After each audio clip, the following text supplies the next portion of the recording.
This is Dan DeBeseverin, the only Triple Crown champion in the UFC history. And you're watching the Sports Courier. You better watch, otherwise I know where you live. What's going on, everybody? This is Fred Ricciani of thesportscourier.com. What's your name? Fred Ricciani. Okay, just checking. Joined by my main man, Diamond Dallas Page. Had him a few times on our website. How you doing, man? I'm wore the hell out, brother. I had 2 serious YRG workouts, and the second one, I had Dante. What's Dante's last? Dante Rivera. Dante Rivera. Former UFC fighter, yeah. Yes, absolutely. You had Jim Miller there. Yeah. You had Shoney Carter. Yeah. It was like a who's who of students. Yeah, it was pretty intense, man. So I tell you the God's honest truth, that workout wasn't as hard as the first one, which is supposed to be like a beginner intermediate. But I had everybody in that class where guys have been doing YRG, except for 2 people who were new, and the new people were warriors. So I took it to a different level. So what's great about the workout, if you at any point in time you can lower in the safety zone, you can take a knee, you can make it easier. You can modify, which is what I like about it. Yeah, it's exactly, and that's what's great. So if you've done it before, you know how to modify. Yeah. And a lot of guys hadn't done it. They didn't want to check their egos at the door, and they had to warrior. But for me, I've always got to be on. I've always got to be engaging. So, right now, baby, I'm feeling a little tired. Of course, man. And with YRG, your star pupil, Arthur, interviewed him a few months back. Amazing development. What's he been up to these days, and how does he continue to serve as inspiration, much like you, throughout the country? Well, he's always on Team YRG. If you go to DiamondDallasPage.com, you can actually see the video of Arthur if you've never seen it before. He's a disabled veteran, 297 pounds, 5'6", literally walking on canes for 15 years. At the end of the 9 months, he's down 30 pounds, and he's running. And 3.5 years later, the guy's in better shape than I am. I mean, he's 51. Suppose he's got about 1,000 hours of yoga training and everything. He's got all that shit. He got all the yoga training on top of the YRG. So there's really nothing that he doesn't know. And he doesn't teach YRG. He took the yoga training just to have it because he's a savant to a certain degree, and he loves research. Yeah. And when he first went to a yoga studio, back when he was on the canes and 300 pounds, they were like, "We don't know what to do with you." Enter YRG. But I'm back to tell you the God's honest truth. In the next 9 months, I might even be changing that name to DDP's No Impact Fitness because I'm so sick of people calling it yoga. Yeah. Because it's not. It's just there ain't no yoga workout that's anything like what I do. And if you're a yogi, you'd be offended if I told you, that was a yoga workout. Well, what Arthur told me was the difference between yoga and that is that with yoga, you got to do all the hard positions. It forces you to just do one form. With YRG, of course, like you were saying, it's a lot more modifiable. You could just do all kinds of adjust it to your own pace. Yeah, but also the deal is that yoga is very peaceful and moving. YRG is very aggressive and engaging. Dynamic resistance. Exactly. And in yoga, they don't do Pilates moves. Yeah. They don't do old school calisthenics. They don't do rehabilitation moves. They don't do dynamic resistance. Yeah. So how can I have 1 out of 5 and still be called, so it is what it is. My fault because I called it originally Yoga for Regular Guys. And I did that because I was producing a book and they wouldn't do the YRG workout. And as a book, they had to have it as Yoga for Regular Guys, and I highlighted the letters in red. Long story short, I'm going to change the name. Only because I don't want it to be called yoga anymore.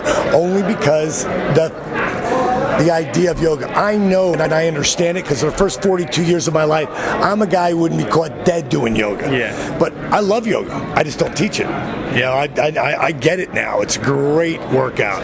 And I do, there's also probably 90 different forms of yoga that all fall under yoga, except for mine. Unless people tell me, I'm doing your yoga workout. I said, no, you're not. Like, what do you mean? I go, you're doing YRG if you're doing my workout. And last time I spoke to you, you were wrapping up filming Pizza Man. That went great. How was that? And do you feel like Frankie Muniz, one of your co-stars, you also co-starred with Roddy Piper, I feel like he's a little bit underrated because Shia LaBeouf was making some comments in the news saying, oh, Frankie Muniz could have been me. I remember you were saying on Twitter a few months back, Frankie Muniz is a lot funnier than people think. You feel like he's a bit underrated? How could they say he was not funny? I mean, oh my God. I mean, the guy had a series for 8 years. You know, that shit just don't happen. You know, you got to earn it. It's sort of like when certain fans you don't think the DDP was that over. Really? When 20,000, I throw this up and 20,000 people do it? Are you kidding me? Yeah. You know, you can't dispute that. And Frankie's a really funny guy, and he's very funny in that movie, Pizza Man. And we'll see when it comes out. You know, hopefully it does. The director and the producer are going back and forth through their little drama, stupid war that they have going. So hopefully it'll all work out. You know, if it doesn't, I just keep moving forward, baby. And I got a bunch of reality shows that I'm looking into right now. You were on Carney Wilson's Stapled. You remember you were telling me you were looking to do your own reality show. How's that going? Well, it's something I can control, you know, because Carney, nobody can control her. She's a sweetheart. I love her, but she wasn't serious. Yeah. And I'll never put myself in a position again where someone's not dead serious. I don't have time. Yeah. I don't want you to waste my time or, you know, not get the results with my stuff. So it was really frustrating, but I just breathed through it. You know, I got a lot of great footage for the shows that I could be a hell of a reality star. So we have 3 reality shows we're going out with. Me and Chuck Zito have 2 of them, and maybe you want to go and talk to him about this tomorrow. One we call Road Dogs, and it's me, Chuck, Tank, Abbott, Danny Trejo, and Evan Seinfeld from, he used to be on Oz, but he also Biohazard, and just a bunch of tattooed up badasses. You know, and our catch line is got a problem, but it isn't so much you got a problem, it's you got a problem. You know, we're going to help different people, different things, but it's doing guy stuff. You know, bikes, cars, and you know, just having fun stuff. It's so made for Spike. I can't imagine not getting picked up. The other show is because Chuck has his own dojo now, and I was telling some friends of mine who are producers that, you know, Chuck is like helping kids now, and he's got his mixed martial art thing going. And here's a guy who's the former president of Hell's Angels, the New York chapter, you know, and now he's out there and he's really making a difference with kids. And I said, that's a show. And they were like, you're right. So they were like, man, I said, I'm one of the executive producers, man. I just came up with that idea. And they were like, we want you in it too, man, because, you know, with YRG and what I'm doing.